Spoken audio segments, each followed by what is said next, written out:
Hello golfers, Owen here from the JD Golf Academy. Just a really quick video on something that a lot of people struggle to create in their putting stroke, but something that a lot of people want as well. Whenever I teach people, this is one of the things that gets mentioned quite a lot, is how do I create more arc in my stroke? So most people understand that the putting stroke shouldn't be a straight back, straight through motion to give us a straight putt. It needs to work on more of an arc, more of a circle, more of an arcing swing plane to be able to create a straight putt down to lying gloved putter. But how we create that and how we create that effectively and fluently is something that a lot of people struggle with.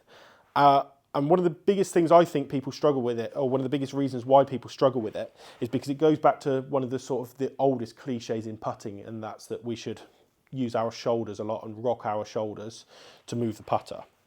When we do that, our shoulders and our arms are two body parts which move very, very laterally.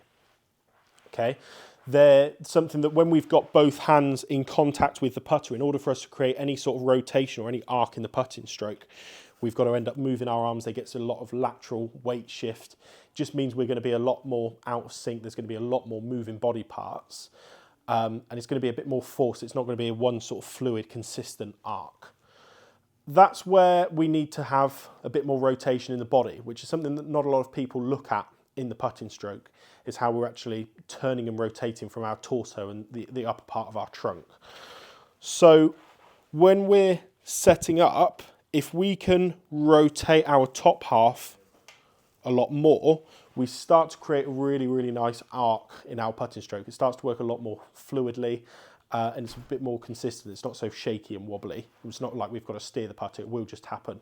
Obviously, as we're moving on more of a rotational plane with our top half, our putter's following it. So in essence, the putting strokes, really, it's built on two key movements with the torso, and that's a rotational move and a tilting move. And we want to take a little bit out of both. We want to take a rotation and a tilt of our top half to give us a really nice solid putting stroke, where we've got to be able to disassociate our lower half from our top half and independently rotate that top half without moving our pelvis, so that we keep our lower half in contact with the ground and we haven't got any aggressive lateral weight shift or any lateral weight shift at all, but we can create really beautiful, nice moving out arcs in our putting stroke.